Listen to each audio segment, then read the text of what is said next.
प्यारे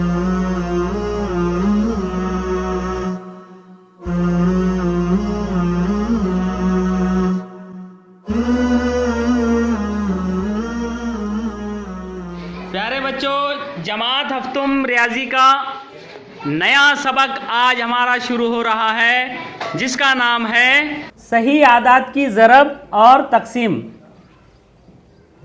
सही आदात को अंग्रेजी में इंटीगर्स कहते हैं। ज़रब यानी मल्टीप्लिकेशन और तकसीम यानी division. Multiplication and division of integers हमें सीखना है। मराठी में सही आदात को पूर्णांक संख्या कहते हैं और ज़रब को मराठी में गुणाकार कहते हैं, तकसीम को मराठी में भागाकार कहते हैं। पूर्णांक संख्यांचा गुणाकार व भागाकार। तो सही आदात की ज़रब और तकसीम, ये हमारा सबक है। आइए ज़रा याद करें। इस उन्वान के तहत पिछले साल हमने सही आदात की जमा और सही आदात की तफरीक सीखी है। हम सही आदात की ज़रब और तकसीम को सीखने से पहले सही आदात की जमा और सही आदात की तफरीक का इयादा करेंगे।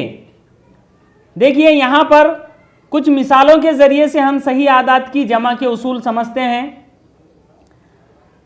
हम जानते हैं कि सही आदात में दरमियान में ज़ीरो होता है, जो ना मुस्बत होता है ना मनफी होता है, और ज़ीरो के बाएं जानिब तमाम मनफी आदाद होते हैं और ज़ीरो के दाएं जानिब तमाम मुस्बत आदाद होते हैं।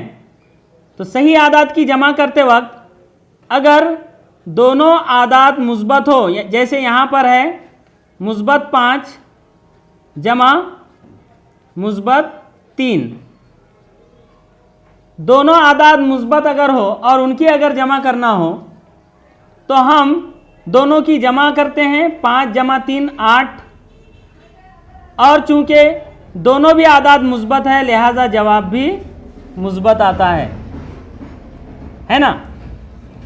उसके बाद अगर दोनों आदाद मनफी हो, जैसे ये है मनफी 5 जमा ये है मनफी 3, दोनों आदाद अगर मनफी हो तो जवाब कैसे आता है? तो दोनों आदाद अगर मनफी हो तब भी हम दोनों की जमा करते हैं। 5 और 3 8 जवाब आता है, लेकिन चूंकि दोनों आदाद मनफी है लिहाजा जवाब को भी मनफी की अलामत लगती है। उसके बाद अगर दोनों में से कोई एक मनफी हो, जैसे यहाँ पर यह है मुस्बत 5, इसमें जमा करना है मनफी 3, दो सही आदाद की जमा कर रहे हैं हम, जिसमें से पहला सही आदत मुस्बत है और दूसरा सही आदत मनफी है। तो ऐसी सूरत में क्या होता है? अगर सही आदाद की जमा करते वक्त दो आदाद में से एक अदद मुस्बत हो एक अदद मनफी हो, यानी दोनों की अलामतें अलग अलग हो, तो ऐसी सूरत में बज़ाहिर बड़े दिखने वाले अदद में से छोटा अदद तफरीक करना चाहिए। भले ही हमें जमा करने के लिए कहा गया हो, लेकिन जमा का उसूल ये कहता है कि दोनों में से अगर एक अदद की अलामत मुस्बत और एक की अगर मनफी हो, यानी अलामतें अगर अलग अलग हो, तो बज़ाहिर बड़े दिखने वाले अदद में से छोटा अदद तफरीक करना चाहिए। यहाँ पर 5 में से 3 कम करेंगे तो जवाब आएगा 2, लेकिन अब इस 2 को अलामत कौन सी लगाना है ये सवाल है। तो 2 को ये 5 कहता है मेरी अलामत लगाइए मुस्बत की, और ये 3 कहता है मेरी अलामत लगाइए। तो हम किसकी सुनेंगे? दोनों में जो बज़ाहिर बड़ा है उसकी अलामत हम लगाएंगे। 5 और 3 में कौन बड़ा है? 5, और 5 की अलामत है मुस्बत, लिहाजा जवाब की अलामत भी मुस्बत होगी। अब अगर ऐसा हो कि ये 5 मनफी हो, मनफी 5 जमा, और ये 3 मुस्बत हो, ऐसी सूरत में जवाब कैसे आएगा? देखिए, यहाँ पर भी सही आदत की हम जमा कर रहे हैं, जिसमें से एक अदद मनफी है और एक अदद मुस्बत है। जब 2 सही आदत की जमा करना हो और अलामतें अगर अलग अलग हो, तो ऐसी सूरत में बज़ाहिर बड़े नज़र आने वाले अदद में से छोटा अदद तफरीक करना पड़ता है। बज़ाहिर का लफ्ज़ इसलिए कह रहा हूँ मैं कि यहाँ पर 5 बज़ाहिर बड़ा है, हकीकतन 5 की अलामत मनफी है, इसलिए -5 -3 से छोटा है, लेकिन बज़ाहिर वो बड़ा है, लिहाजा बज़ाहिर 5 में से 3 हम कम करेंगे तो जवाब आएगा हमारा 2। अब अलामत दोनों में से किसकी लगेगी? 5 कहता है मेरी लगाइए, 3 कहता है मेरी लगाइए, किसकी अलामत लगाएंगे आप? दोनों में बज़ाहिर कौन बड़ा है? दिखाई कौन दिखने में बड़ा है? 5, उसकी अलामत मनफी है, लिहाजा 2 की अलामत मनफी की लगाएंगे हम। तो इस तरह से जमा की जाती है। उसके बाद हम सही आदात की तफरीक के उसूलों का भी अदा कर लेंगे इसी तरह की 4 मिसालों के जरिए। देखिए यहाँ पर मुस्बत 5 है, इसमें से तफरीक करना है मुस्बत 3। यहाँ पर हमने जमा किए, यहाँ हमें करना है, क्या करना है? तफरीक। तफरीक का उसूल हमने पिछले साल ये सीखे थे कि एक अदद में से दूसरा अदद तफरीक करने का मतलब है दूसरे अदद का मुतजाद अदद जमा करना। मतलब ये कि इसका मतलब है बराबर मुस्बत 5, पहला अदद वही रहता है मुस्बत 5, और ये जो मनफी है इसका उलट हम कर देते हैं मुस्बत। यहाँ पे तफरीक करने के लिए कहा गया है, हम क्या करेंगे? जमा करेंगे। लेकिन क्या यहाँ तफरीक करना था मुस्बत 3, हम जमा करेंगे -3। तो एक सही अदद में से दूसरा सही अदद तफरीक करने का मतलब है दूसरे सही अदद का मुतजाद अदद जमा करना। और आसानी के लिए इसे ऐसे समझिए कि पहला अदद मुस्बत 5 है तो मुस्बत 5 ही रखिए आप।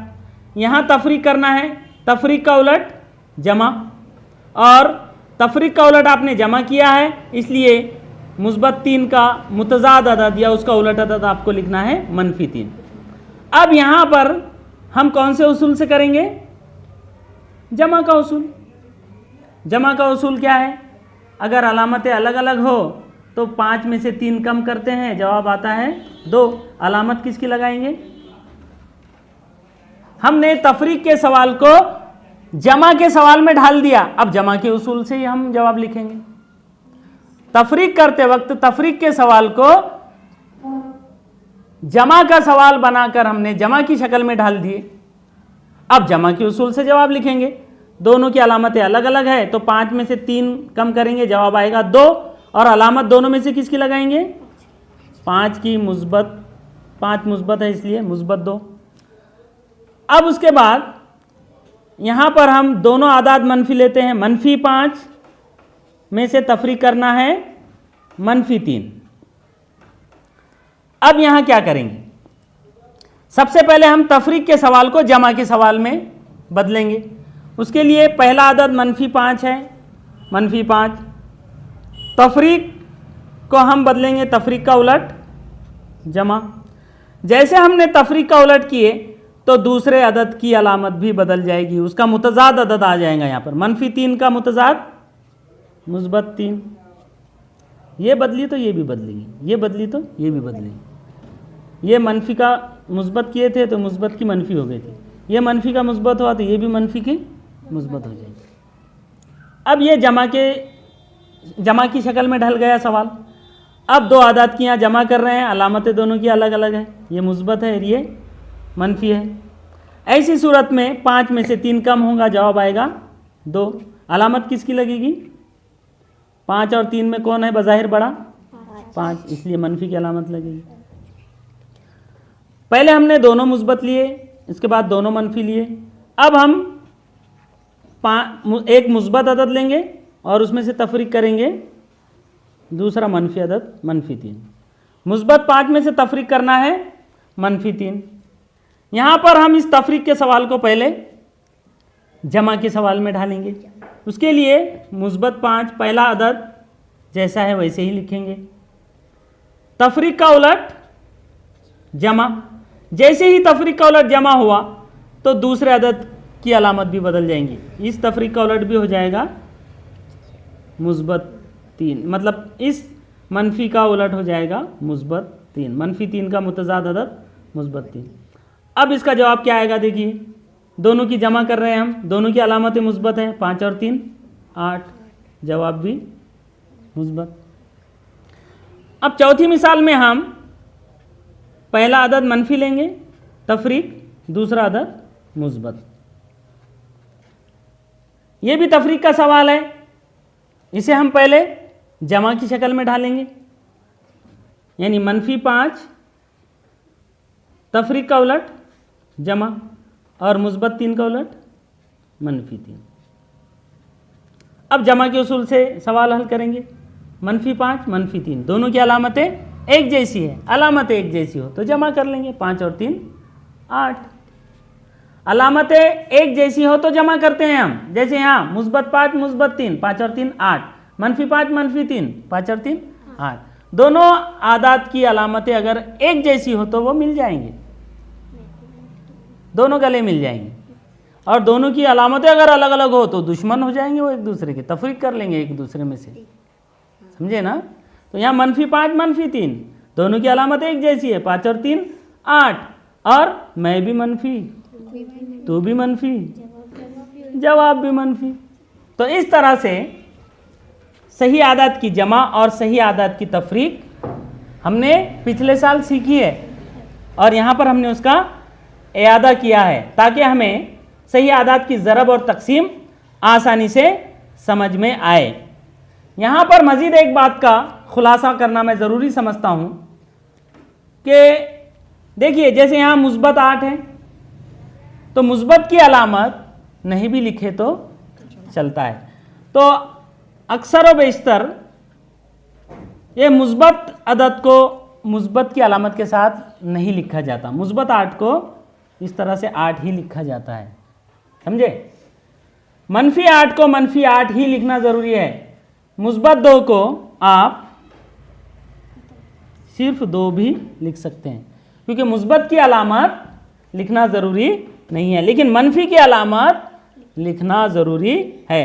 तो जहाँ जहाँ पर अदद की अलामत मुस्बत हो वहाँ पर अदद की अलामत देना ज़रूरी नहीं है। जैसे यहाँ मुस्बत 3 है तो मुस्बत की अलामत यहाँ पर जिस अदद को दी गई है वो नहीं भी दिए तो चलता है, और हमारे मश्क की मिसालों में कहीं कहीं पर मुस्बत की अलामत दी जाती है और कहीं कहीं पर नहीं दी जाती है। अगर नहीं भी दी गई तो हमें वहाँ पर मुस्बत की अलामत ही समझना है।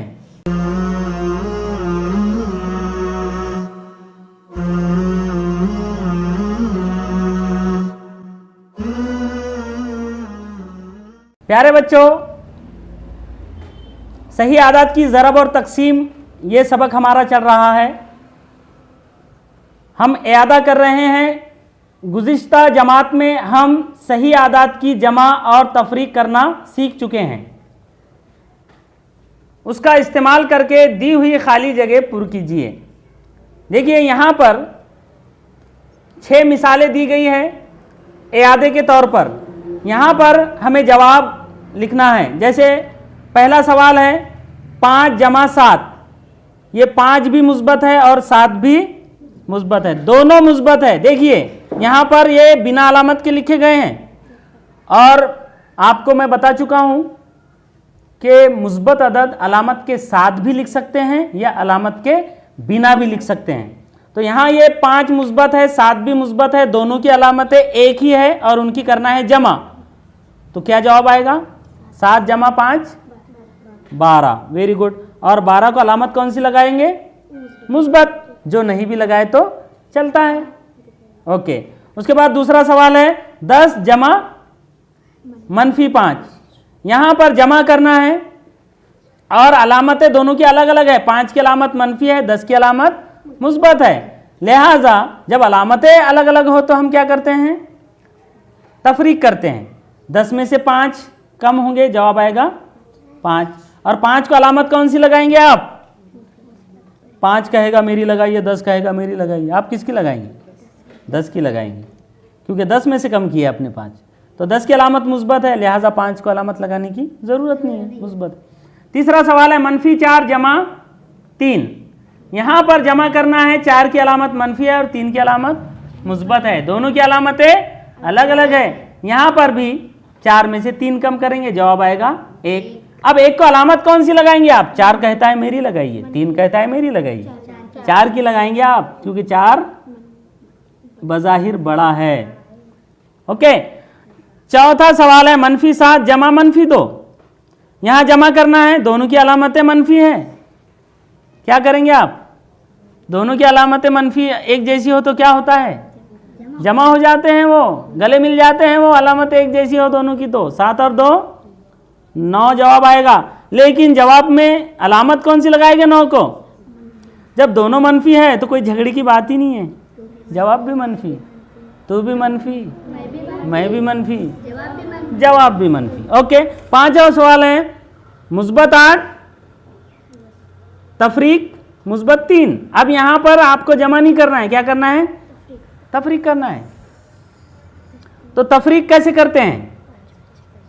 तफरीक का उसूल हमने अभी सीखे हैं कि तफरीक के सवाल को हम जमा के सवाल में ढाल सकते हैं। ये -8 है, तफरीक का उलट जमा, और -3 का उलट -3। अब यहाँ जमा होगी, ये -8 है, ये -3 है, दोनों की अलामतें अलग अलग है। -8 -3 अलामतें अलग अलग हो तो 8 में से 3 कम करेंगे, जवाब आएगा 5। 5 को अलामत कौन सी लगाएंगे? -8 -3, -8 मुस्बत की अलामत लगाएंगे, जो नहीं भी लगाए तो चलता है। उसके बाद छठा सवाल है -8 मनफी या तफरीक -3। यहाँ पर भी तफरीक करना है, कैसे करेंगे? बराबर, यहाँ देखिए -8 को हम 8 लिखते हैं, क्योंकि मुस्बत की अलामत नहीं भी लगाए तो चलता है। और ये तफरीक का उलट जमा, तो -3 का उलट -3। 8 जमा 3। अब दोनों की अलामत एक जैसी हो गई, तो दोनों की जमा होगी, 8 और 3 11, और ये भी मुस्बत, ये भी मुस्बत, जवाब भी मुस्बत। यहाँ पर मजीद एक बात हमेशा याद रखिए कि अगर मनफी की अलामत एक साथ आ जाए, मतलब अगर कौस के बाहर भी मनफी की अलामत हो और कौस के अंदर अगर मनफी की अलामत हो, और यहाँ मिसाल के तौर पर यहाँ पर 5 है, तो मनफी तफरीक -5 या मनफी 5 अगर ऐसा हो तो ये मनफी मुस्बत 5 हो जाते हैं। यानी दोनों अलामतें अगर मनफी की हो, कौस के बाहर भी और कौस के अंदर भी, तो ये दोनों अलामतें मिलकर मुस्बत की अलामत बन जाते हैं। ठीक है, मनफी मुस्बत होता है। सही आदात की ज़रब और तकसीम ये सबक हमारा चल रहा है, जिसमें आइए ज़रा याद करें, इस उन्वान के तहत हम सही आदात की जमा और तफरीक का इयादा कर रहे हैं। यहाँ पर सवाल है, झैल में दिए हुए हर अमल का जवाब 3 आए, इस तरह खाली कौसैन में मुनासिब अदद लिखिए। देखिए यहाँ पर दरमियान में 3 लिखा है, और 3 के अतराफ 1 2 3 4 5 6 जमा और तफरीक की मिसालें दी गई हैं। हर मिसाल में पहला अदद है, दिया हुआ है पहला अदद, लेकिन दूसरा अदद हमें लिखना है, और इस तरह लिखना है कि जवाब 3 आए। जैसे मिसाल के तौर पर यहाँ पर -6 है, -6 में जमा क्या करोगे कि जवाब 3 आएगा? तो इस कौस में हमें मुनासिब अदद लिखना है, वो अदद लिखना है कि -6 में उसे जमा करने पर जवाब 3 आना चाहिए। तो अब देखिए यहाँ पर 3 मुस्बत है, हमें जवाब मुस्बत 3 चाहिए, तो यहाँ पे हमें क्या लिखना होगा? तो इसके लिए हमें पहले ये देखना होगा कि पहला अदद कौन सा है, मनफी है या मुस्बत है। यहाँ -6 है, -6 और हमें जवाब चाहिए मुस्बत 3, तो जाहिर है हमें यहाँ पर जो अदद चाहिए वो मुस्बत ही चाहिए, और वो 6 से बड़ा चाहिए, क्योंकि दोनों आदात की जमा करने पर अगर हमें मुस्बत 3 ये जवाब चाहिए, तो उसके लिए यहाँ पर बज़ाहिर बड़ा नज़र आने वाला जो अदद रहेगा उसकी अलामत मुस्बत चाहिए, और यहाँ 6 की अलामत मनफी है, तो 6 से बड़ा अदद हमें चाहिए। तो 6 से बड़ा अदद वो कौन सा अदद होगा कि उसमें से 6 तफरीक करे तो जवाब 3 आएगा? जाहिर है वो है 9। तो यहाँ पर हम 9 लिखेंगे। अब 9 मुस्बत लिखेंगे या मनफी लिखेंगे? तो देखिए यहाँ 6 की अलामत मनफी है, इसलिए हमें दूसरे अदद की अलामत मुस्बत ही रखनी होगी। तो यहाँ पर हमें मुस्बत 9 ही रखना होगे। अगर हम यहाँ मनफी 9 कर देंगे, दोनों मनफी आदाद हो जाएंगे और ऐसी सूरत में उनकी जमा हो जाएगी। लिहाजा मनफी 6 जमा 9 इसका जवाब आएगा 3।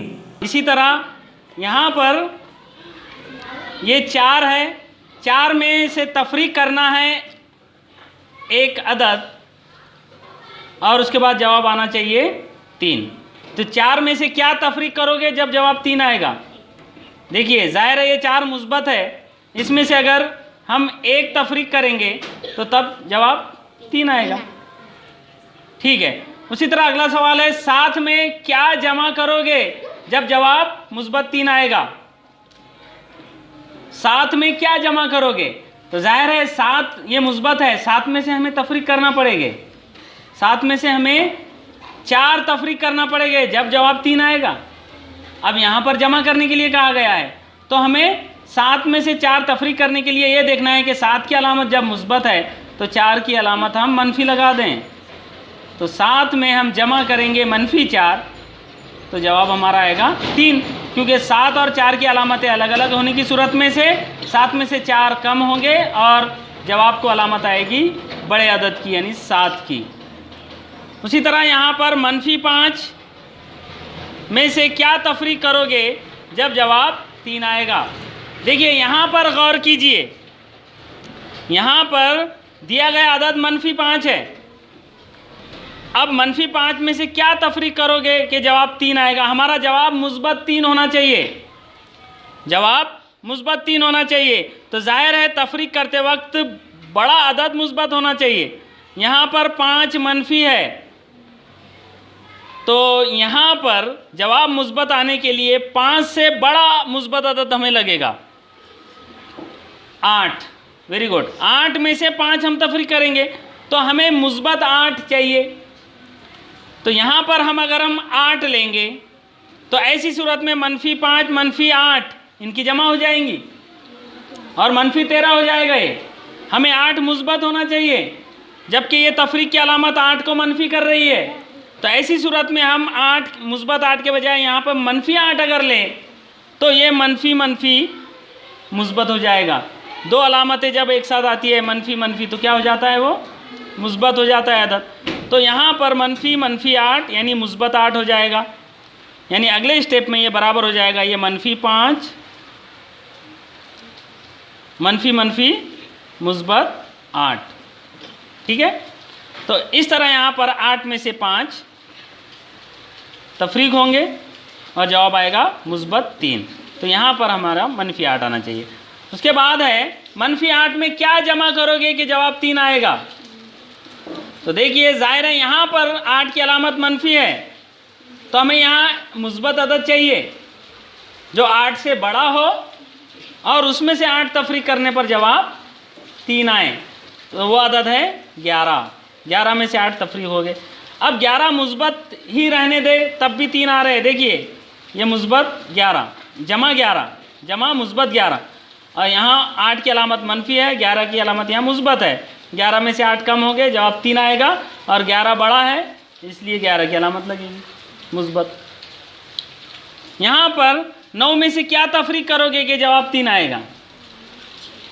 ये तो बड़ा आसान है, 9 में से 6 तफरीक करेंगे, वो मुस्बत 6 ही तफरीक करना होगा क्योंकि 9 भी मुस्बत है। तो 9 मुस्बत 9 में से मुस्बत 6 तफरीक करोगे तो जवाब मुस्बत 3 आएगा।